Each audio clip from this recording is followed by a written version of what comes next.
Thank you, Dr. Fan, and for IFPRI for inviting me to speak today. And I'm thrilled to be here celebrating this year's magnificent report and to follow such esteemed speakers, colleagues, and thought leaders. I think we're all in agreement today that this is an important step forward.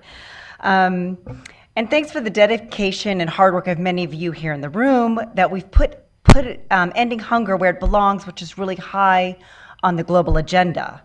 But even so, as we've heard, 800 million people still go to bed hungry, and as we know, that's 800 million people too many. So ending hunger is the unfinished business of the Millennium Development Goals, and while we've made tremendous progress, we've halved the number of undernourished individuals since 1990, we have to continue to elevate food security to the global agenda.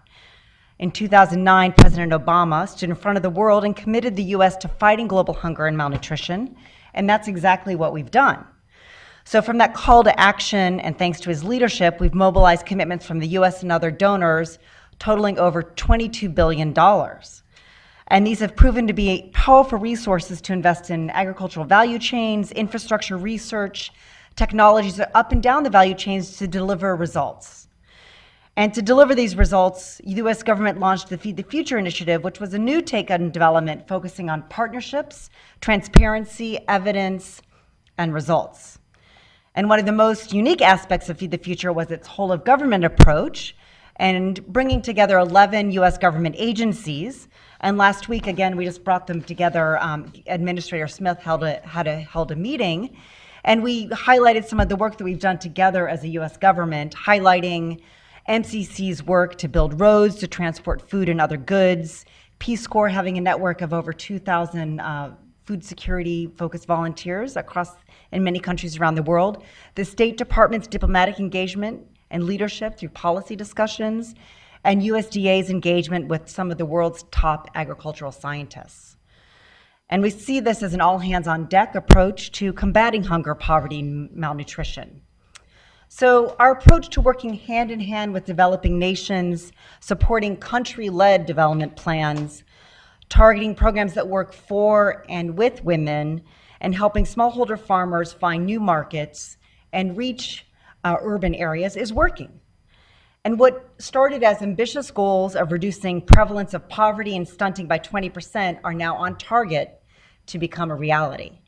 And so just 5 years in, we're already seeing remarkable decreases in both poverty and stunting. Just to give a couple of examples, Kenya reducing childhood stunting by more than 25%. Bangladesh, 14% reduction in stunting so far, 16% reduction in poverty. But poverty growth and urbanization are increasing demands on food systems, and natural resources are under increasing strain. Volatile weather patterns, climate change, environmental degradation continue to wreak havoc across the globe and are especially worrisome in the developing world. And as we know, 2015 saw a series of shocks and emergencies which heavily impacted food systems around the globe, including a major earthquake in Nepal, whose impact I witnessed firsthand from the ground as it destabilized markets and increased food insecurity. Conflicts in Syria, South Sudan, other countries have displaced millions from their homes, increasing the pressure on food supply systems, as well as the need for greater humanitarian assistance. Extreme weather in Africa, Latin America, and Asia, fueled by one of the strongest El Niños in record, having a devastating effect in vulnerable countries. In countries like Ethiopia, which is experiencing one of the worst droughts in decades, has left more than 10 million people in need of relief assistance. But while the need is great, it's important to remember that it could have been much, much worse. For years, USAID and more recently Feed the Future have invested in government-led efforts in Ethiopia to reduce extreme poverty and build resilience. And due to these efforts, Ethiopian government and the World Food Program were actually buying maize directly from Feed the Future supported farmers and cooperatives for distribution to drought-affected areas of the country. The World Food Program purchased 40,000 metric tons of maize from Feed the Future supported farmers groups. So these farmers have a greater supply to offer thanks to improvements in technology, investments in climate smart agriculture, and are playing a critical role in Ethiopia's own response to feeding their fellow Ethiopians. So that's just one example of how long-term investments in agriculture and a strong commitment and partnership from the government can help save lives and increase incomes. So we're making communities and countries more resilient to shocks and crises that continue to plague our world, and political instability and climate change. So in 2016, we stand at a crossroads with many, many competing challenges around the world, many of which have been shown here today. So how do we continue this great momentum and great progress in global food security and reach the SDGs going forward? We need a common vision, and I think a lot of it's been put on the table here today, that articulates how food security can help us achieve many of the SDGs. Again, as we've seen, not just hunger and poverty, but also health, economic growth, gender, jobs, climate, partnerships. And so with strong buy-in and support from the global food security community, donors, researchers, developing nations, we can energize these efforts to achieve the SDG targets. But it can't just be all talk. A key component of this vision is long-term, sustainable, and effective and efficient financing for agriculture and food security. We need to incorporate climate resilience into our food security work, which we're already doing to a large extent, but need to increase that effort. And we need to create incentives, not conditionality, but incentives for public sector investments, promoting beneficial institutional and policy reforms, and also for the private sector, building multi-stakeholder partnerships and a stronger enabling environment for private sector investment.